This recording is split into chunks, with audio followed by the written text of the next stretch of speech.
Hey everyone, it's Greg, your favorite spotted tongue woodworker, and today we're going to build a table. And why are we building a table? Well, we're building a table because we recently completed a huge outdoor project in our backyard.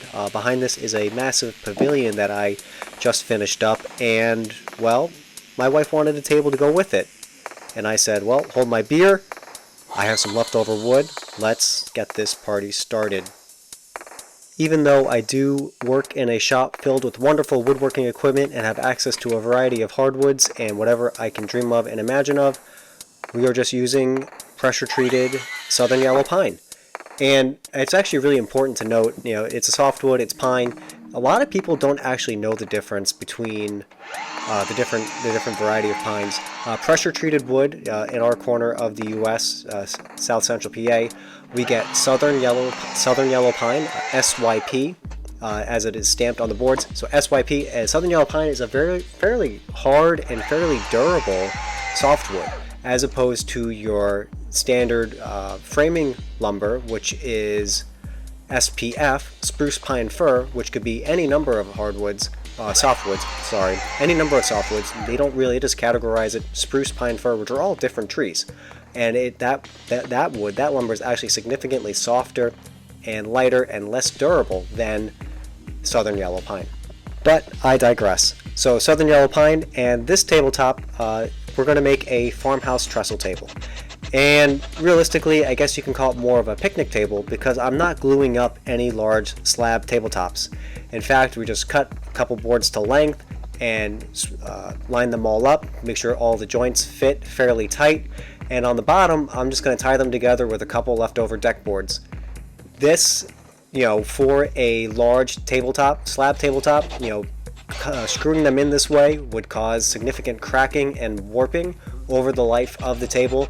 But because each of these boards is allowed to expand and contract individually, I'm not so worried about any sort of deformment, especially because this construction wood, this pressure treated lumber, has been outside air drying for the past year. So I know that it is as warped and as curvy and wavy as it's going to be. It's fairly stable where it is. So we're going to have that top made up. You can see on the ends, I do have my breadboard ends that are decorative, but also are there to help keep things from cupping.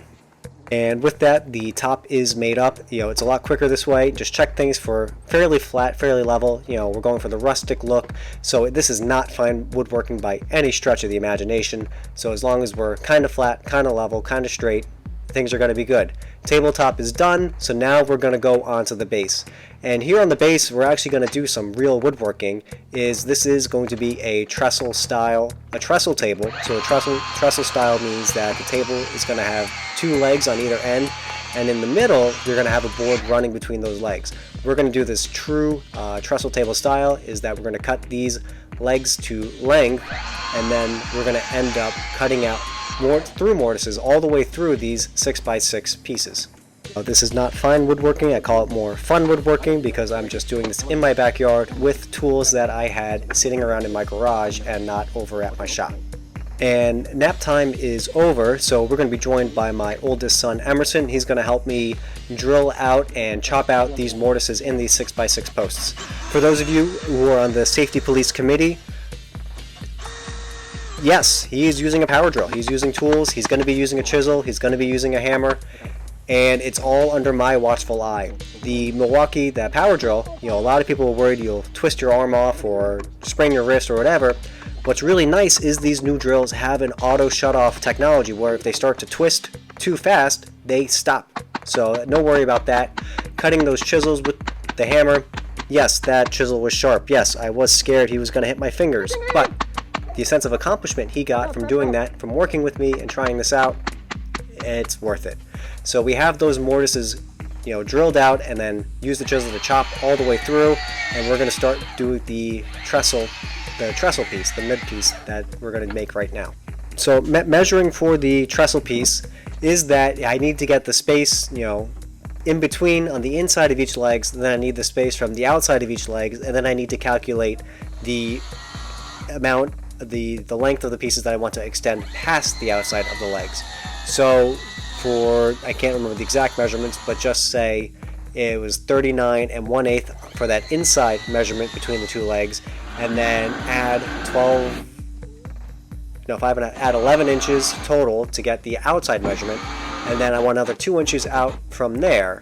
So we have that inside measurement, we cut that out with the skill saw and the jigsaw, and then those are tenons. So we have the shoulders on the tenons, and the tenons are going to go all the way through, and you can see at the end of the tenon I actually drilled a hole, and that is where we're going to do the tusks. I guess it's called a tusk tenon. So we hammer those into place using a variety of mallets and the work itself to really, those are nice tight joints, very clean finish. Get them in place, and with those in place we can start working on attaching the trestle base to the table and adding feet to the trestle base. And really from this point forward there's not a whole lot of fancy work that's going to happen.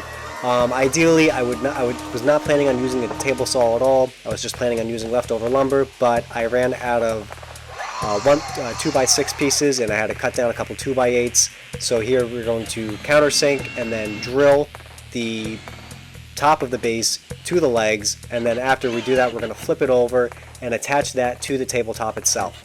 And that's just, doing these GRK lag screws. I know there's not going to be any glue, but I also know that these screws, they're structural screws, so I have no worry about them being able to hold up the weight of the table and kids playing on the table and pulling on the table and moving on the table, and I know that these things are not going to come loose, and we're going to be quite all right. So yeah, we're going to use a lot of screws. Like I said, this table is built entirely out of leftover materials, leftover lumber, leftover screws, everything I had laying around from the deck build and the pergola build, and then the pavilion build that I made out of the pergola build over these past few summers.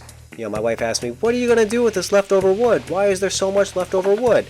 And it's something that happens when you build a lot of things. There's going to be odd pieces that you really can't use anywhere else, but then are also too big that they're too big to throw away and feel good about it, so you just hold on to them and you wait and you wait and you wait and you hope for that perfect project to come up. And well, this table ended up being the perfect project for a large chunk of the leftover wood that I had sitting out by the shed. And like I said, not a whole lot more fancy stuff going on. In fact, really the only fancy thing was the mortise and tenon joint. And to finish that off, we're going to use a chisel to split the wood to make my little tusk pieces that are going to get hammered into that slot at the end of the tenon. That will wedge in there and pull everything nice and tight and finish the table, and really will reinforce that there is some traditional woodworking in there along with a lot of hack work, because this is a quick project. This is a quick build just to have a table, and I finished it just in time for pizza night.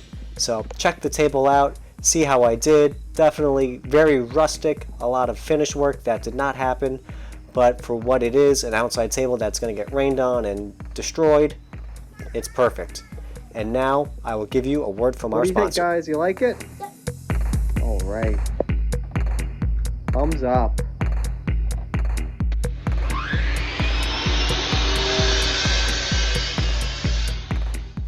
Okay, confession. We did do one more thing with the breadboard end, is I broke out the domino just to help with the alignment and the overall sturdiness of the breadboards. So having the dominoes on the ends, it actually ran the wide dominoes in the middle to allow for a little bit of expansion contraction.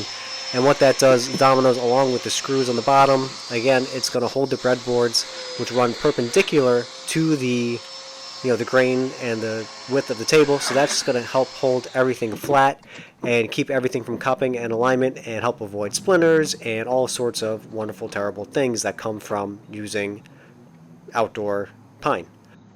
And there you have it. So Greg with Spotted Tongue Woodworking. Hope you have a great day. Please subscribe and follow the channel if you have not done so, and I hope to have you again. Bye.